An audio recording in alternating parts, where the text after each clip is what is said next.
नमो नारायण, नमो नारायण। जय गौ माता, वंदे मातरम। भारती को प्रणाम और हृदय से ओम शाम शनिश्चराय। दर्शकों, मित्रों, साथियों, ईश्वर बहुत दयालु है, परमात्मा बहुत दयालु है और जीव को सदा ईश्वर पर विश्वास रखना चाहिए, क्योंकि ईश्वर वो नहीं देता है जो आपको अच्छा लगता है, बल्कि ईश्वर वो देता है जो आपके लिए अच्छा होता है। इसलिए प्रभु की इच्छा में अपनी इच्छा मिलाइए, जीवन में कभी दर्द नहीं होगा साथियों। ओम नमो नारायण। मित्रों, साथियों, जुलाई 2025 का महीना 12 राशियों के लिए कैसा रहेगा, इस वीडियो में ये लेकर आया हूं। मित्रों, साथियों, मेघों में जब टकरार हुई, एक बार नहीं कई बार हुई, घनघोर घटा फिर छाने लगी, मदमस्त पवन लहराने लगी, बरखा की लहर फिर आने को है, बच्चे मदमस्त नहाने को है, नूतन सा फिर एक राग हुआ, फिर बारिश का आगाज हुआ।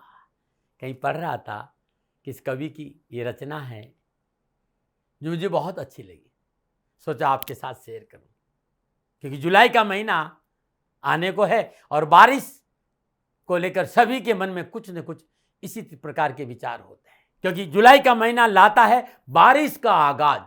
इसलिए यह महीना भोलेनाथ को बहुत प्रिय है, क्योंकि इस संसार में भोलेनाथ भी ऐसे देवता है जो खाली जल से प्रसन्न हो जाते हैं। और भोलेनाथ का सदा यही कहना है कि भाव का मैं भूखा हूं और भाव ही एक सार है, और भाव से जो मुझको भजता बहु से बेड़ा पार है। खाली जल की बूंदों से प्रसन्न होते हैं मेरे महादेव।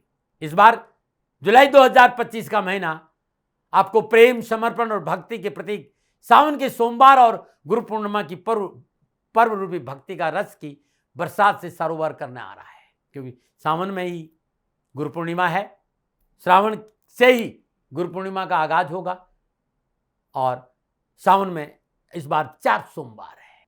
बहुत खास है जुलाई का महीना। यह महीना आपके लिए ग्रह नक्षत्रों के माध्यम से क्या लेकर आ रहा है, यानी जुलाई 2025 ग्रह नक्षत्रों का संकेत क्या मिल रहा है, उस पर चर्चा करूंगा। लेकिन उससे पहले जुलाई में पड़ने वाले व्रत और त्योहारों की चर्चा कर लेता हूं। जुलाई माह के प्रथम सप्ताह में 4 जुलाई को गुप्त नवरात्रों की समाप्ति के साथ साथ 6 जुलाई को हरिशयनी एकादशी का व्रत भी है। 10 जुलाई को गुरु पूर्णिमा है। 14 जुलाई को श्रावण महीने का पहला सोमवार है। 14 जुलाई श्रावण का पहला सोमवार के साथ साथ महादेव के प्रिय पावन सोमवार की व्रतों की श्रृंखला प्रारंभ हो जाएगी। सावन का दूसरा सोमवार 21 जुलाई 2025 को पड़ेगा।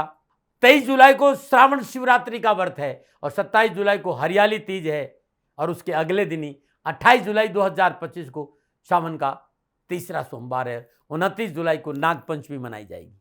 यह है जुलाई 2025 के व्रत और त्योहार। अब चर्चा करते हैं कि जुलाई 2025 के महीने में ग्रहों की स्थिति किस प्रकार रहेगी। सबसे पहले बात शनिदेव की करते हैं। 13 जुलाई 2025 को शनिदेव मीन राशि में वक्री अवस्था में आ रहे हैं। क्या प्रभाव रहेगा आप सबके ऊपर, यह वीडियो बहुत जल्दी गुरुमंत्र विद्यार्थी महाराज पर आ जाएगा और आप इसे जरूर देखें। 16 जुलाई को सूर्यदेव कर्क राशि में संचरण करेंगे और 18 जुलाई को बुधदेव कर्क राशि में वक्री होंगे। 26 जुलाई को शुक्रदेव मिथुन राशि में संचरण करेंगे और 28 जुलाई को मंगलदेव कन्या राशि में प्रवेश करेंगे। इन सभी ग्रह योगायोगों का कैसा प्रभाव रहेगा आपके ऊपर, क्या हो सकती समस्या, क्या रखे सावधानी और क्या करे समाधान, इन सभी जानकारियों के साथ हम बात करेंगे जुलाई 2025 के महीने की मासिक राशिफल की। लेकिन प्रोग्राम शुरू करने से पहले एक छोटी सी बात जो हमेशा मैं कहता हूं, ये जो राशिफल है वो चंद्र राशि नाम राशि पर आधारित है। राशिफल पुरुषों के लिए भी है, महिलाओं के लिए भी है, बुजुर्गों के लिए और बच्चों के लिए भी है। ध्यान रखिएगा, चंद्र राशि से मैं हमेशा राशिफल बोलता हूं, लेकिन लगन कुंडली का हिसाब भी मैं रखता हूं। आप लगन कुंडली के हिसाब से भी आप राशि देख, यानी 12 के 12 राशियों में जो भी आपकी राशि है उस राशि के हिसाब से ये राशिफल आपके लिए सटीक रहेगा। यदि आपका लगन उस राशि का है तो भी ये राशिफल आपके लिए सटीक रहेगा, लेकिन मेरे हिसाब से चंद्र राशि से नाम राशि से राशिफल देखना उत्तम रहेगा। पुनः याद दिला रहा हूं कि राशिफल सभी के लिए है, चाहे बुजुर्ग हो, चाहे महिला हो, चाहे बच्चा हो, चाहे युवा हो, चाहे जवान हो। हाँ, ये है जनरल प्रेडिक्शन। आप चाहते हैं कि आपके लिए जुलाई कैसे रहेगी, तो इसके लिए आपकी जन्म कुंडली आपका डीएनए होता है। नीचे नंबर आ रहा है, इन नंबरों पर संपर्क करके आप अपनी जन्म कुंडली का एनालाइज करवा सकते। मित्रों और साथियों, गणनाओं के हिसाब से मैं आपके सामने अपना विचार रखता हूं।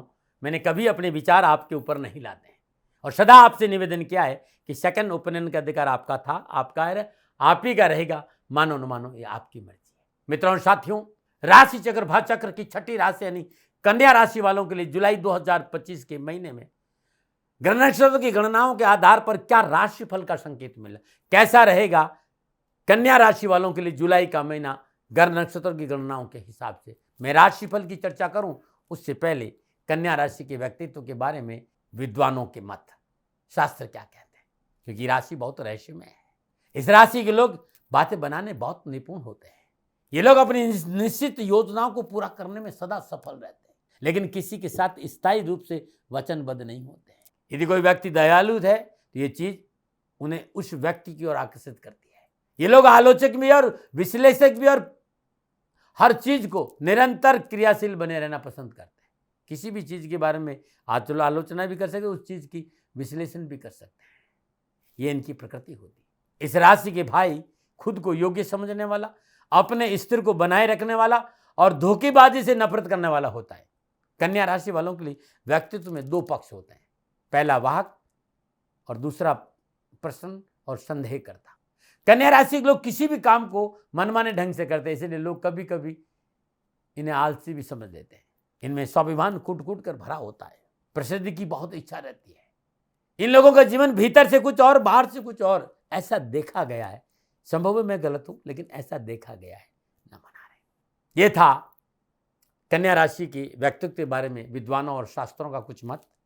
अब जुलाई 2025 का महीना नक्षत्र गणनाओं के आधार पर क्या राशिफल का संकेत दे रहा है। राशिफल का जो आधार है वो ग्रह गोचर है। तो बात करते हैं कि आपके लिए ग्रह गोचर किस प्रकार की स्थिति बना रहे, उन्हें थोड़ा समझने का प्रयास करते हैं। कन्या राशि वालों के लिए राशि अधिपति बुधदेव महापर्यंत एकादश भाव में विराजमान होकर सप्तम दशम पंचम भाव मकर राशि को देखेंगे। 18 जुलाई को बुधदेव कर्क राशि में वक्री होंगे। बात करते हैं सूर्यदेव और बृहस्पति देव की। द्वादशेश सूर्यदेव माह के प्रारंभ में दसम भाव मिथुन राशि में संचरण करेंगे, जहां चतुर्थेश और सप्तमेश बृहस्पति देव पहले से विराजमान है।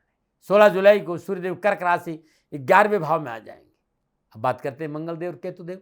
मंगलदेव अष्टमेश और तृतीयेश होकर सिंह राशि 12वें भाव, जहां केतुदेव पहले ही विराजमान है सिंह राशि में। और 28 जुलाई को मंगलदेव कन्या राशि लगन भाव में आ जाएंगे। बात शुक्रदेव की करते हैं तो नवमेश और द्वितीय शुक्रदेव माह के आरंभ में नवम भाव स्वराशि वृषभ में संचरण करेंगे और जुलाई के अंतिम सप्ताह में शुक्रदेव मिथुन राशि दसम भाव में आ जाएंगे। शनिदेव पंचमेश षष्ठेश होकर मीन राशि सप्तम भाव में संचरण करेंगे और 13 जुलाई को शनिदेव मीन राशि में वक्री होंगे और राहुदेव कुंभ राशि छठे भाव में संचरण करेंगे। यह है जुलाई 2025 के महीने का ग्रहों का संचरण कन्या राशि वाला। अब जब इनको मैं मोटा मोटा देखूं तो सबसे पहले बात करें कि जुलाई का महीना मोटे तौर पर कन्या राशि वालों के लिए किस प्रकार का संकेत दे रहा है। मोटा मोटा कन्या राशि के युवाओं और विद्यार्थियों को जुलाई के महीने में कड़ी मेहनत करनी पड़ेगी और लापरवाही से बचना होगा। आप नौकरी में है तो इस महीने ट्रांसफर और प्रमोशन की चर्चा हो सकती, पदोन्नति की संकेत या संभावनाएं नजर आती है। व्यापार हो चाहे कारोबार में अनुकूलता दिखेगी, काम बनते नजर आएंगे। यदि आप किसी धर्म विशेष को रिप्रेजेंट करते हैं तो आपको सफलता मिलने के अच्छे ही होगा, धर्म कर्म में रुचि बढ़ेगी। इसके साथ किराना स्टोर और होटल व्यवसाय से जुड़े लोगों को इस माह लाभ मिलने के अच्छे संकेत मिल रहे। भाग्य के सितारा आपके पक्ष में ठीक ठाक संकेत दे रहा है, लेकिन लाभ के लिए थोड़ी सी मेहनत, थोड़ा सा परिश्रम, थोड़ा सा संघर्ष करना पड़ेगा।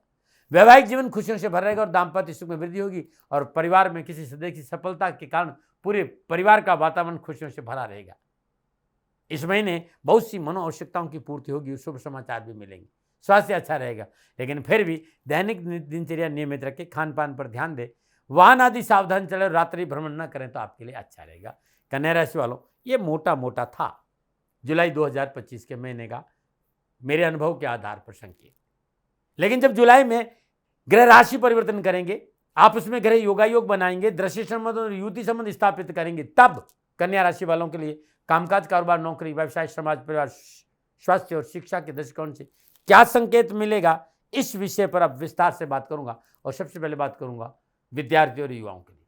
कन्या राशि के विद्यार्थियों और युवाओं के लिए जुलाई का महीना कैरियर, एजुकेशन, कामकाज, कारोबार, शिक्षा के दृष्टिकोण से कड़ी मेहनत, कठिन पर संघर्ष का संकेत देगा और सावधानी है, हल्का सा चूक नुकसान हो जाएगा। पंचमे षष्ठ शनिदेव सप्तम भाव मीन राशि में संचरण करेंगे और छठे भाव में कुंभ राशि में राहुदेव विराजमान है। नवम भाव स्व राशि में वृषभ राशि में शुक्रदेव विराजमान है। 12वें भाव सिंह राशि में विराजमान है मंगलदेव और चतुर्दशी पराक्रम भाव वृश्चिक राशि पर रहेगी। शिक्षा के क्षेत्र में मेहनत और परिश्रम से फल मिलेगा। इस महीने कैरियर हो चाहे नौकरी चाहे कारोबार, सजगता और सतर्कता दोनों आवश्यक है। ऐसा नहीं कि पढ़ाई के साधन उपलब्ध नहीं होंगे, पढ़ाई के साधन प्राप्त होंगे, इनमें कोई, परंतु परीक्षा और प्रतिकूल परिणामों के लिए कठिन मेहनत की आवश्यकता है, परिश्रम की आवश्यकता है, लेकिन आत्मविश्वास मजबूत होगा। शिक्षा और प्रतियोगिता में परिवार के सहयोग से अच्छी सफलता भी मिलेगी, बस थोड़ी सी आपको मेहनत करनी है।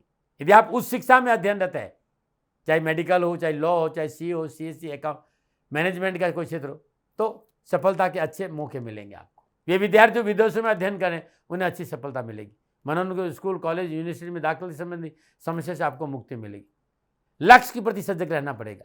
युवाओं के लिए यह महीना पिछली परेशानी से मुक्ति देगा, चाहे वो रोजगार के साधन हो, चाहे व्यवसाय हो, चाहे नौकरी हो या राजनीति का क्षेत्र। निराशा से मुक्ति मिलेगी, जो व्यर्थ की परेशानी थी, उठापटक था, तनाव था, उससे मुक्ति मिलेगी और सफलता की ओर आप आगे बढ़ेंगे।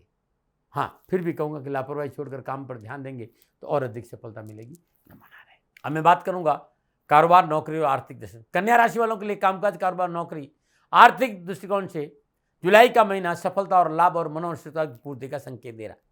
कन्या राशि वाले लग्नेश और दशमेश बुधदेव लाभ भाव कर्क राशि में संचरण कर रहे हैं। दसम भाव मिथुन राशि में बृहस्पति देव, द्वादशी सूर्यदेव विराजमान है। बृहस्पति देव की पंचम दशा धन भाव तुला राशि पे, सप्तम दशा चतुर्थ भाव अपनी मूल त्रिकोण राशि धनु पे और नवम दशा छठे भाव कुंभ राशि पर रहेगी। छठे भाव कुंभ राशि में राहुदेव विराजमान है। भाग्य स्थान में शुक्रदेव स्व राशि वृषभ राशि में विराजमान है। कार्य व्यवसाय, रोटी रोजी रोजगार की दिशा में अप्रत्यक्ष लाभ मिलेगा। कन्या राशि वाले नौकरी व रोजगार के हिसाब से ग्रह योग राहत का संकेत दे रहे हैं। कैरियर संबंधी मसले हल होने से वातावरण बहुत अच्छा रहेगा, परिवार और समाज का भी। नौकरी में अनावश्यक बाधाओं और परेशानी से छुटकारा मिलेगा। कार्यस्थल पर आपका वर्चस्व बढ़ेगा। आपके कार्य क्षमता और कार्य कुशलता की सराहना होगी। सहकर्मी और बॉस आपके कार्य से प्रसन्नचित्त रहेगी और पदोन्नति की प्राप्ति होगी। जो लोग ब्रोकर हैं या कमोडिटी में काम करते हैं या प्रॉपर्टी सेल परचेज का काम करते हैं, उन्हें अच्छा लाभ मिलेगा। आर्थिक स्थिति अच्छी होगी, मन की शांति बनी रहेगी। रोजगार के साधनों में बढ़ोतरी का संकेत है। व्यर्थ की कुंठा, मजबूरियां, कार्यबाधा, कर्जों से छुटकारा पाने के लिए अच्छा संकेत नजर आ रहा है। व्यापार में वृद्धि होगी, सहयोग का पूर्ण सहयोग प्राप्त होगा। इस महीने कुछ अच्छे प्रॉफिट वाले सौदे आपको मिल सकते हैं। यदि आप उच्च प्रशासनिक अफसर है, उच्च पदों पर विराजमान है या आपका संबंध फाइनेंस फील्ड से है, तो ग्रह योग उन्नति का अच्छा संकेत दे रहे। लेकिन जोखिम भरे निवेश से दूर रहना जरूरी है। बिना सलाह लिए, बिना रिसर्च के जोखिम भरे निवेश में निवेश नहीं करें। देश विदेश से लाभदायी संबंध स्थापित होंगे, परंतु मंगलदेव सिंह राशि 12वें भाव में गोचर कर रहे हैं। अनावश्यक और व्यर्थ के खर्चों पर अंकुश रखना बहुत जरूरी है। प्रशासनिक मामलों में लापरवाही नहीं करें। विषय की गोपनीयता भंग ना करें। मर्यादाओं का उल्लंघन नहीं करें, इस बात का ध्यान रखें। ये विशेष सावधानी थी। पुनः एक बार कह रहा हूं, इस बात का ध्यान रखिएगा कि बहुत जरूरी है विवादित सौदों से दूर रहें, सरकारी मामलों में लापरवाही नहीं करें, मर्यादाओं का उल्लंघन ना करें और जीवन साथी से टकराव से बचेंगे तो आपके लिए अच्छा रहेगा। ये विशेष सावधानी थी। कन्या राशि वाले सामाजिक और पारिवारिक लिहाज से जुलाई का महीना शुभ और मंगलकारी रहेगा। चतुर्देश बृहस्पति का संचरण दसम भाव मिथुन राशि से हो रहा है और बृहस्पति की सप्तम दशा चतुर्थ भाव में अपनी मूल त्रिकोण राशि धनु पर रहेगी। ग्रस भाव मीन राशि से विराजमान पंचमें शनिदेव की दसम दशा सुख भाव पर रहेगी। कुटुंब के स्वामी शुक्रदेव स्वराशि वृषभ से भाग्य स्थान से संचरण करें। पारिवारिक वातावरण बेहतर बनाने का प्रयास सार्थक होगा। भाई बंधुओं से अनुकूल संबंधों का लाभ मिलेगा। पारिवारिक सदस्य आपसी सहयोग और समन्वय पारिवारिक सुख शांति को बढ़ाएगा। परिवार के वृद्ध सदस्यों का आशीर्वाद और सहयोग आपके लिए शुभ रहेगा। माता पिता का पूर्ण आशीर्वाद मिलेगा और माता पिता के सहयोग से परेशानी से मुक्ति मिलेगी। इस दौरान आपका झुकाव अध्यात्म की ओर बढ़ेगा। अच्छी किताबें पढ़ने का मौका मिलेगा। सोच सकारात्मक रहेगी। मन में अच्छे विचारों का संचय होगा।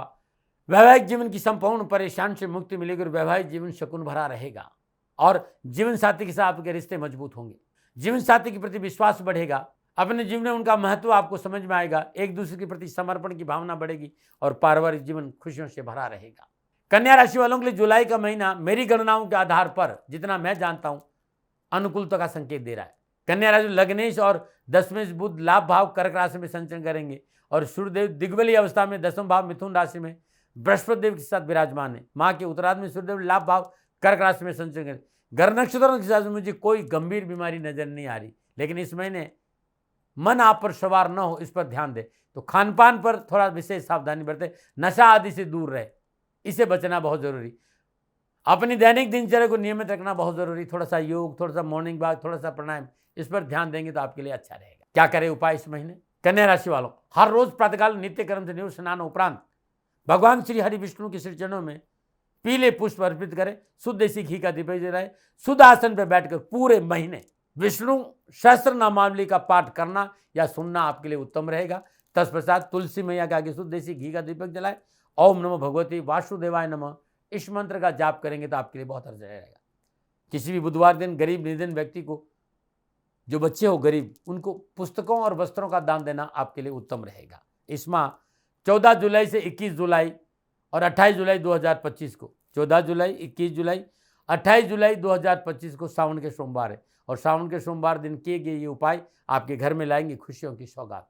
सोमवार के दिन नित्य कर्म स्नान उपरांत ओम त्रिमूर्तिये नमः, इस मंत्र का जाप करते दूध, घी और शहद से भगवान शिव का श्रद्धापूर्वक पूजन करें। तत्पश्चात इसी मंत्र का जाप करते गन्ने के रस से भगवान शिव के शिवलिंग का अभिषेक करना बड़ा अद्भुत रहेगा। सावन के चारों सोमवार में यदि कन्या राशि के लोग घिलोय या गन्ने के रस से रुद्री पाठ करते हुए अभिषेक करते हैं तो जीवन खुशियों से भरा रहेगा। और दुर्वा का शिवलिंग बनाइए, पीस कर दुर्वा का शिवलिंग बनाइए और घिलोय के रस से अभिषेक करेंगे। कैरियर, कारोबार, नौकरी संबंधी संपूर्ण परेशानियों का निवारण मिलेगा। नमन।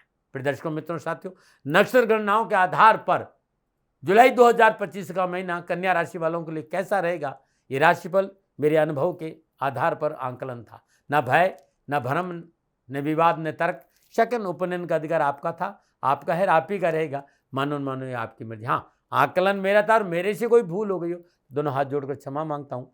आप सुखी रहे, आप स्वस्थ रहे, समृद्धिशील रहे, शनिदेव के चरणों में मेरी प्रार्थना। नमन। प्रिय दर्शकों, मित्रों, साथियों, पूरा राष्ट्र ये जानता है कि मेरा जीवन गौ माता और बेटियों के लिए है। यत्र नारीस्तु पूजन्ते रमन्ते तत्र देवता। ठीक किसी तरह मेरा जीवन गौ माता की शरणागत है, उनके चरणों में है।